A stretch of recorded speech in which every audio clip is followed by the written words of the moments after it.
While many ancient civilizations wrestled with the concept of nothing, it was in the sun-baked lands of Mesopotamia, over 4,000 years ago, that we find humanity's first truly systematic attempt to denote an empty value. Imagine the Babylonians, brilliant mathematicians, astronomers, and engineers. Their sexagesimal, or base 60 number system, allowed for incredibly complex calculations, far ahead of their time. Yet, despite their advanced numerical prowess, they faced a baffling problem. How do you distinguish between, say, the number 1 and 60, or 2 and 120? In a positional system, the place of a numeral determines its value. But without a symbol for an empty column, ambiguity reigns supreme, creating mathematical chaos. Their solution was ingenious, a monumental leap for its era. A placeholder, not a number in itself, but a pair of distinct slanted wedges. These were strategically placed to signify an absent quantity, a vacant position within their intricate cuneiform script. Picture a Babylonian astronomer hunched over a clay tablet, bathed in lamplight. He's painstakingly inscribing these twin wedges. Why?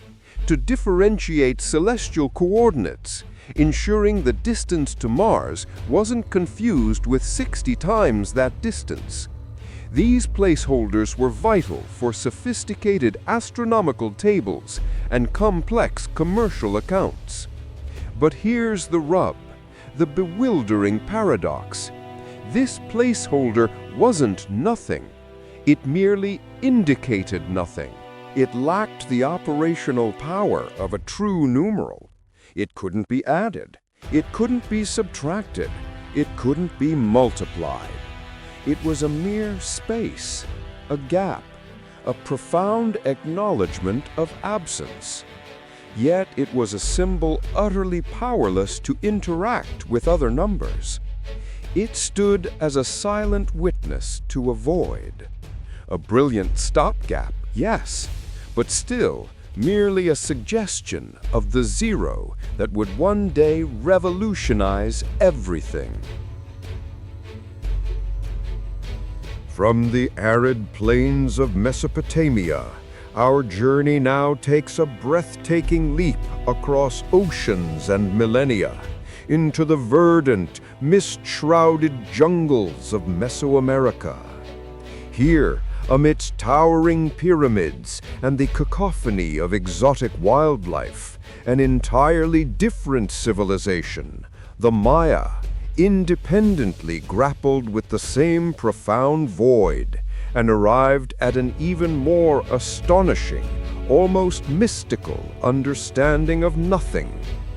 Imagine the intellectual landscape of the classical Maya period, a civilization obsessed with the relentless, cyclical march of time, cosmic creation, and intricate astronomical cycles.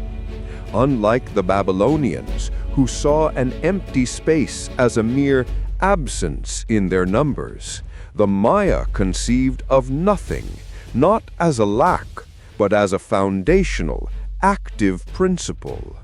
It was the fertile emptiness from which everything emerged, the completion of one cycle before the birth of another. Their symbol for zero was as elegant as it was profound, a graceful, stylized shell, often depicted with a hand or sometimes a flowering design.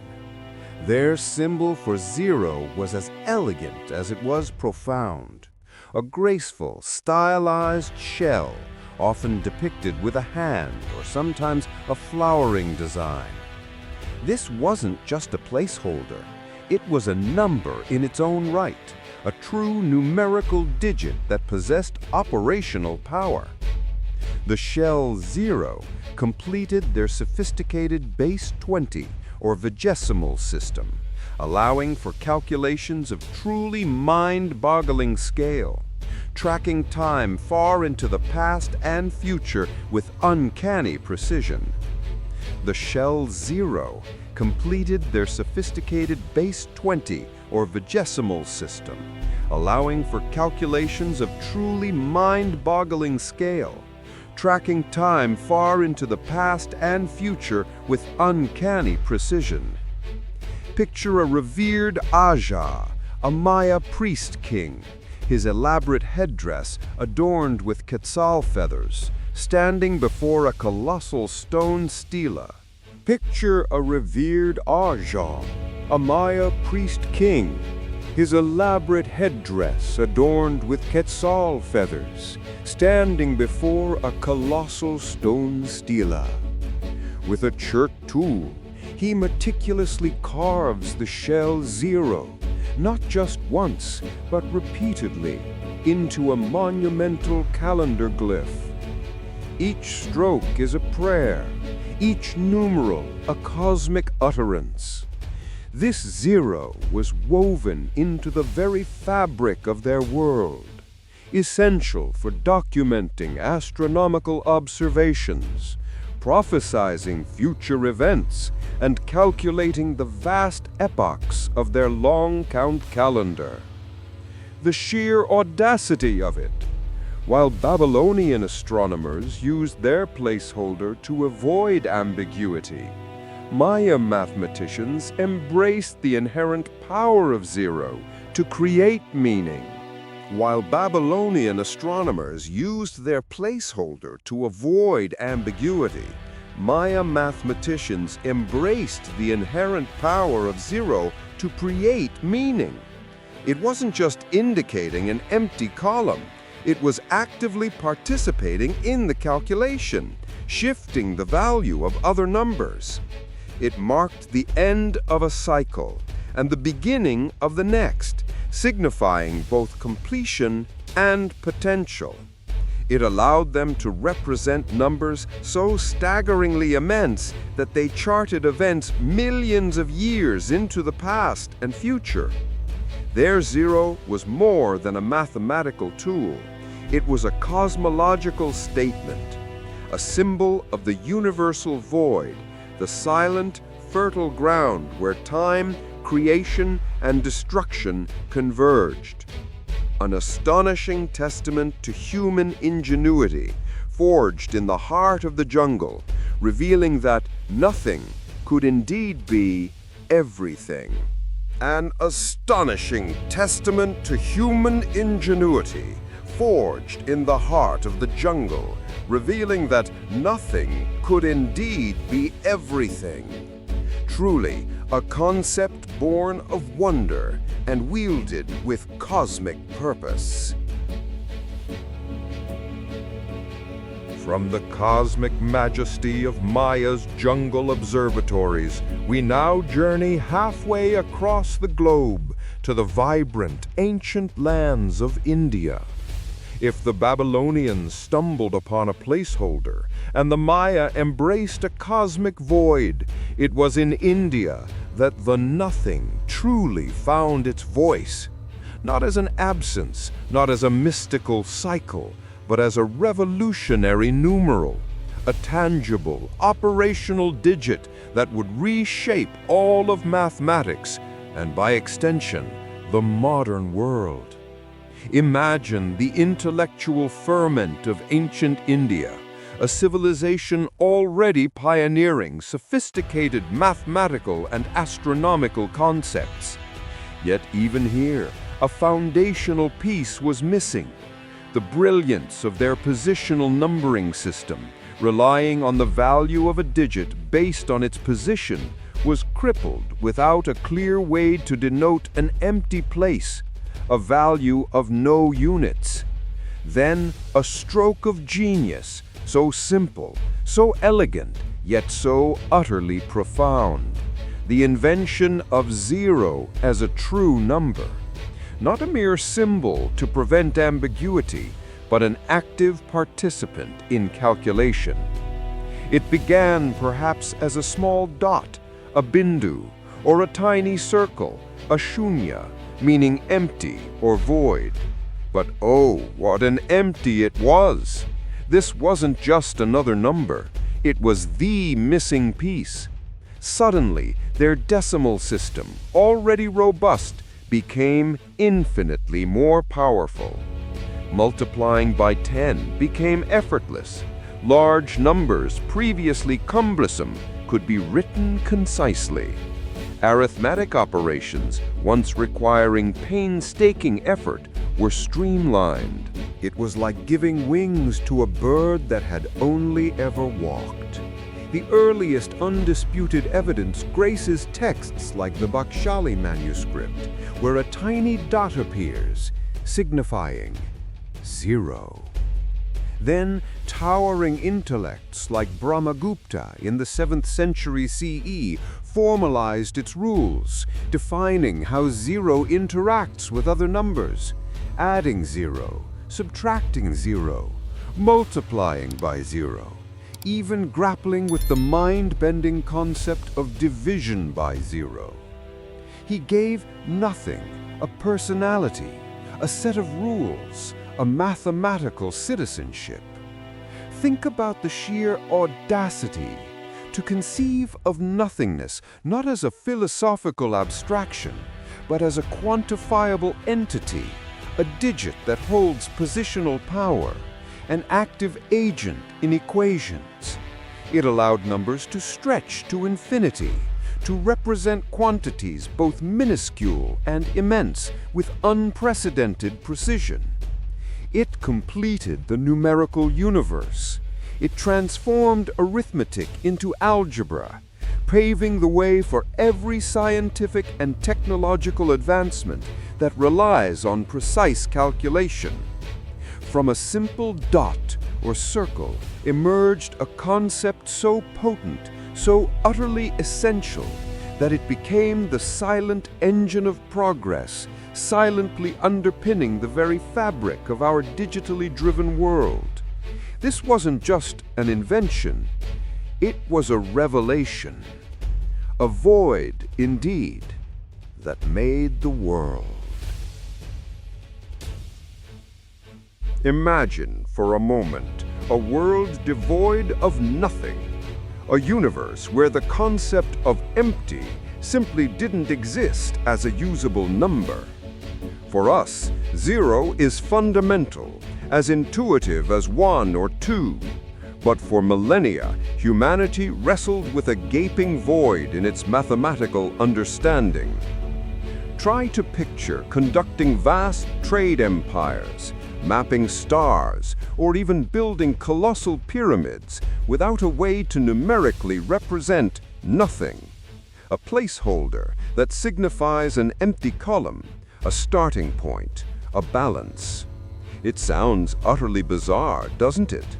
Yet, for the ancient Egyptians, the Romans, the Greeks, brilliant minds who constructed wonders and laid philosophical foundations, 0, as we know it, was an alien concept. Their numeral systems, though ingenious in their own right, were clunky, cumbersome, and inherently limited. Picture a Roman merchant attempting to balance ledgers, painstakingly carving out numbers like IV for 4 or C for 100, with no clear way to denote a missing 10 or a missing unit. Imagine the frustration.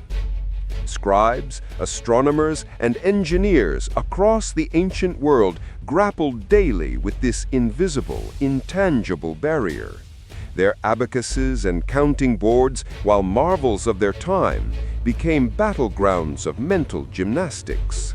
Complex multiplication and division, the very bedrock of advanced civilization, became an arduous, error-prone task, often relying on elaborate verbal descriptions or spatial arrangements rather than elegant numerical representation. Each calculation was a monumental undertaking, demanding incredible focus and often resulting in exasperating inaccuracies. Their faces, etched with concentration, under the dim light of oil lamps or the harsh desert sun, tell a story of immense intellectual struggle.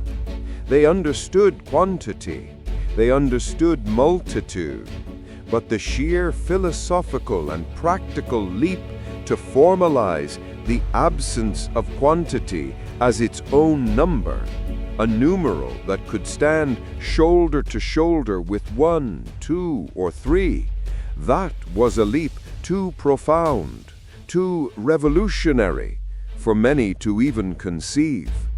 It wasn't just a missing digit, it was a missing dimension of thought, a conceptual hurdle that profoundly shaped the pace and trajectory of human progress.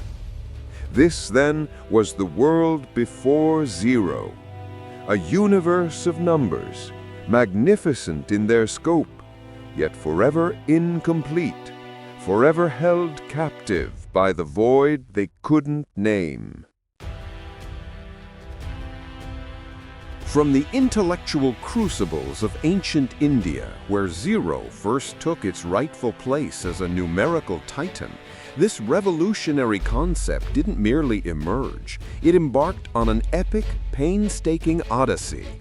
Imagine, if you will, an idea so profound yet so abstract, slowly making its way across continents, not on the back of a conquering army, but carried in the minds and on the scrolls of merchants, scholars, and intrepid travelers. This was the Silk Road, not just a conduit for spices and silks, but for the very fabric of knowledge itself. Our journey begins in the bustling marketplaces of ancient India, where Indian mathematicians and astronomers had refined their decimal system, now fully empowered by the elegance of zero. Picture a scholar, his face illuminated by the flickering oil lamp, meticulously copying treatises. These precious manuscripts containing the shunya and its rules would soon find their way into saddlebags alongside exotic wares. Across vast deserts, over formidable mountain passes and through verdant oases, these caravans plied their trade. Day after arduous day, under a relentless sun or beneath a canopy of indifferent stars, the concept of zero, nestled within mathematical tables and astronomical charts, slowly migrated westward. From Indian trading posts, it moved into Persian lands, then further into the burgeoning Islamic Golden Age. It was a gradual, almost organic diffusion. Persian scholars, already steeped in rich intellectual traditions, encountered these Indian texts. Their eyes, once accustomed to different numerical systems, would have widened at the sheer simplicity and power of the Indian decimal system, with its indispensable zero. Imagine the aha moment, the realization that this humble dot or circle could unlock new levels of precision and complexity. This wasn't a sudden annexation of knowledge. It was a careful, respectful exchange. Arabic scholars, driven by an insatiable thirst for learning, eagerly translated, assimilated, and then expanded upon these Indian mathematical innovations. The numeral zero began its transformation, taking on the rounded form we largely recognize today, eventually becoming embedded within the nascent field of algebra. So, this silent, unassuming hero, born in India, traveled thousands of miles. Carried by the very currents of commerce and curiosity across the great arc of the Silk Road, the concept of zero arrived in the thriving intellectual centers of the Arab world. A profound testament to the interconnectedness of ancient civilizations and the enduring power of a single, world-changing idea. Its destination? Baghdad, the house of wisdom, where its legacy would truly blossom. And so our silent numerical hero, Born in India, traveled thousands of miles, carried by the currents of commerce and curiosity, arriving at the thriving intellectual heart of the Arab world, Baghdad. Here, under the enlightened patronage of the Abbasid Caliphate, stood the Beit al-Hikmah, the House of Wisdom. Not merely a library, but an unparalleled academy, a research center, and a vibrant hub where the brightest minds of the age converged. Imagine it, towering arches, intricate geometric patterns adorning every surface, courtyards bustling with scholars in deep discussion, scribes meticulously copying manuscripts, and astronomers gazing at celestial maps. This was no ordinary gathering. It was an intellectual supernova, drawing knowledge from across the known world, translating, preserving, and most importantly, expanding upon it. Among its luminaries was Muhammad ibn Musa Al-Khwarizmi, a name that in its very essence gave us algorithm and profoundly shaped algebra. Al-Khwarizmi, with a scholar's relentless dedication, pored over the Indian treatises. He saw not just numbers, but a profound system, the Hindu-Arabic numeral system, complete with its elegant, indispensable zero. With painstaking precision, he translated and compiled these works, most notably in his groundbreaking text on the calculation with Hindu numerals. This wasn't mere transcription. Al-Khwarizmi standardized the Indian system, meticulously explaining positional notation and the critical function of zero as both a placeholder and a number in its own right. Think of the impact. Calculations that were once tortuously complex, requiring bulky abacuses or cumbersome word descriptions, suddenly became streamlined, efficient, and infinitely more powerful. He demonstrated how this system could solve linear and quadratic equations, effectively laying the foundational stones for algebra as we know it today.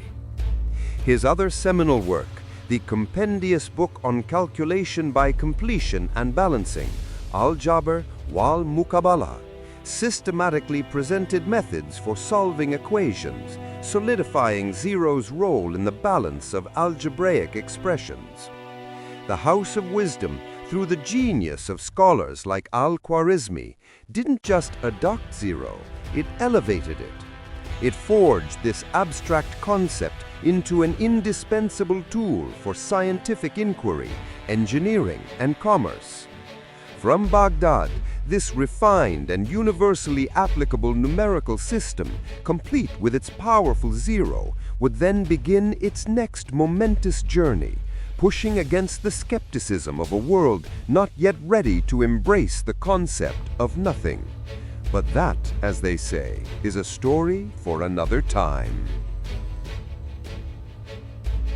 From the bustling intellectual epicenter of Baghdad, the Hindu-Arabic numeral system, complete with its indispensable zero, began its slow, arduous journey west. But if Baghdad had welcomed this abstract concept with open arms and soaring intellect, medieval Europe met it with a stony glare, steeped in suspicion and tradition. Imagine, if you can, the shock. Here was a system so elegant, so revolutionary, yet it arrived not heralded by trumpets, but by the quiet whispers of merchants and scholars from the infidel lands of the Iberian Peninsula. For centuries, European intellectual life was dominated by Roman numerals, those cumbersome letters that made complex calculations a nightmare, necessitating bulky abacuses for even simple arithmetic. The very idea of a symbol for nothing was philosophically unsettling, almost heretical. How could nothing be something? This wasn't merely a numerical innovation. It was a foreign philosophy, deeply intertwined with the Arabic world, and therefore, for many, intrinsically suspect. Monks, cloistered in their dim libraries, meticulously copying ancient texts, saw the new numbers as an unwelcome intrusion, a threat to established order, even a tool of deception by cunning traders. The official stance was often one of outright prohibition. Laws were passed in cities like Florence, forbidding the use of Hindu Arabic numerals, demanding transactions be recorded in Roman. Yet, as with all truly powerful ideas, zero found its advocates in the most unexpected places. While the academic and ecclesiastical elite scoffed, the practical-minded merchants, bankers, and traders operating in Europe's burgeoning marketplaces quickly grasped its immense utility. Imagine a bustling Venetian marketplace filled with the clamor of commerce. How do you record complex transactions, loans, and ledgers with Roman numerals? It was agonizingly slow, prone to error, and simply inefficient. The new system, with its positional notation and the magic of zero, offered unparalleled speed and clarity. So, beneath the disapproving gaze of officialdom, quietly, almost clandestinely, Hindu Arabic numerals and their powerful zero began to spread. Merchants taught each other, apprentices learned the forbidden art, and behind closed doors, the future of mathematics was being tallied, one elegant, simple digit at a time. Europe, in its resistance, became a testament to the irresistible force of practical truth. The seed of zero had been planted not in the hollowed halls of academia, but in the gritty soil of commerce, waiting for its moment to bloom. But then, something truly astonishing happened.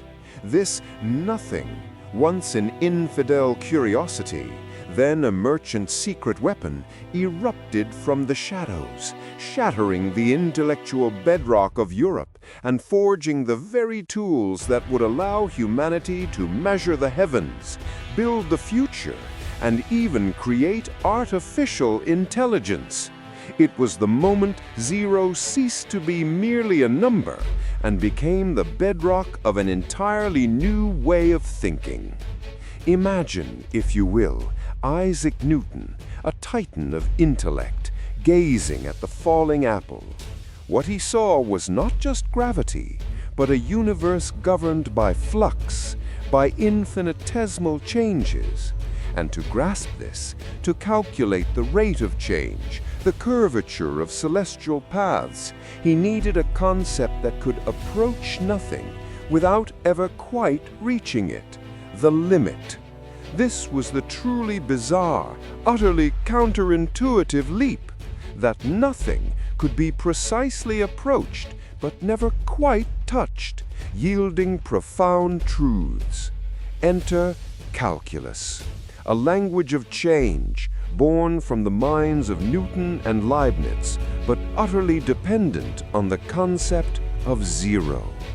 How else could you define an instantaneous velocity, the area under a curve, the infinitesimal small increments that dulled the universe? Zero, the symbol of emptiness, became the crucial pivot point, the silent enabler of understanding motion, force, and time itself. It's almost bewildering to consider how a concept of nothing could unlock everything. Suddenly, the cosmos, once a divine mystery, yielded to human reason. Planetary orbits, once charted with painstaking, imperfect observation, could now be predicted with breathtaking precision. Telescopes peered further, but it was the zero, embedded in complex equations, that truly illuminated the vast, dark tapestry of space, giving us a mathematical lens through which to behold its staggering grandeur. and from this fertile ground the tree of knowledge blossomed. Logarithms, analytical geometry, every new mathematical advance found its roots in the power of positional notation, in the subtle genius of the void. Engineering marvels rose, bridges spanned impossible gaps, and machines hummed with a newfound mechanical precision, all thanks to calculations made elegantly possible by zero.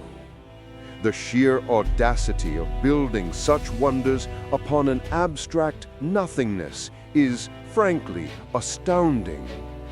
But the story doesn't end there. As the centuries turned, this unassuming little circle or dot would become the very heartbeat of the digital age.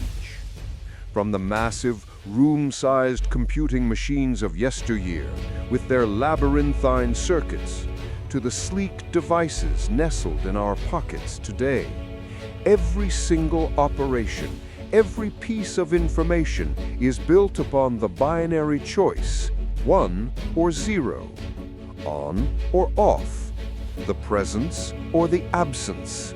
The void, once shunned, now pulses at the core of our interconnected world, its silent rhythm dictating the flow of all digital existence. It's an almost incomprehensible leap from philosophical void to the engine of global communication. It's an almost unfathomable journey from a Babylonian placeholder to the mystical cosmic symbol of the Maya, from India's audacious invention to Europe's reluctant adoption, and finally to the very DNA of the modern world. Zero, the ultimate abstraction, the symbol of nothingness, has become the most powerful, ubiquitous, and indispensable concept humanity has ever conceived. It is the void that made the world, the silent partner in every equation, the unseen foundation of our universe of information. And it continues, silently, profoundly, to shape our future. A testament to the extraordinary power of an idea that began as merely nothing at all. Truly, what an astonishing journey for a single, empty symbol. And so, from the crucible of computation and the engine of technology, we arrive at the profoundest mystery of zero, its very nature. It is more than a digit. It is a paradox, a conceptual abyss that swallows our finite understanding. How can nothing be so powerfully something? This question haunted thinkers for millennia. Ancient philosophers, with their rigorous logic, often grappled with the void, frequently dismissing it as non-existent, a logical impossibility. Imagine the great Aristotle pondering the cosmos, yet famously rejecting the concept of a vacuum, arguing with ironclad conviction that nature abhors a vacuum. For centuries, European thought struggled to reconcile an empty space with a world presumed to be full and ordered. Yet zero invites us to confront this very vacuum, not as an absence of matter, but as a concept fundamental to existence itself. It forces us to gaze into the void and find not oblivion, but profound potential. Consider its relationship with infinity. Zero and infinity, these two colossal, abstract concepts, are two sides of the same cosmic coin, intimately intertwined in ways that defy simple comprehension. Division by zero yields infinity, a notion so mind-bending, so utterly counterintuitive, that it highlights the boundless potential contained within utter emptiness. It's the ultimate boundary condition, the point where everything breaks down and simultaneously everything begins. This isn't just mathematics, it's raw, unadulterated metaphysics. It forces us to ponder the very origin of the universe. Did it emerge from a primordial nothingness? Modern physics, with its theories of the quantum vacuum seething with virtual particles, seems to whisper of a void that is anything but inert, a dynamic emptiness pregnant with possibility. Zero, then, is not merely the absence of quantity, it is the potential for all quantity. It defines the edge of the measurable, the precipice of understanding. It allows us to chart negative numbers, to conceptualize depth and deficit, to understand balance and equilibrium, providing the essential pivot point for systems of order. It gives profound meaning to something by providing its exact opposite, its perfect counterpoint, making presence truly comprehensible by establishing absence. Without zero, there is no absolute origin, no true baseline from which to measure the vast expanse of time and space, no fixed point of reference in the dizzying dance of creation and destruction that governs our reality. This astonishing journey, from a simple placeholder in clay to the bedrock of modern science, from a whispered, infidel concept to the beating heart of our digital world, culminates in this singular, astonishing realization. Zero is not just a tool, it is a lens through which we perceive reality itself. It is the void that clarifies, the emptiness that defines, the silence that speaks volumes. It forces us to confront the profound beauty and terrifying implications of nothingness, reminding us that sometimes the most powerful ideas are those that represent what is not there. It is a testament to human ingenuity, a symbol of our ceaseless quest to understand the universe, and ultimately, ourselves. What an extraordinary legacy for a concept born of pure, unadulterated nothing. Truly, the void made the world, and it continues, silently, profoundly, to shape our future.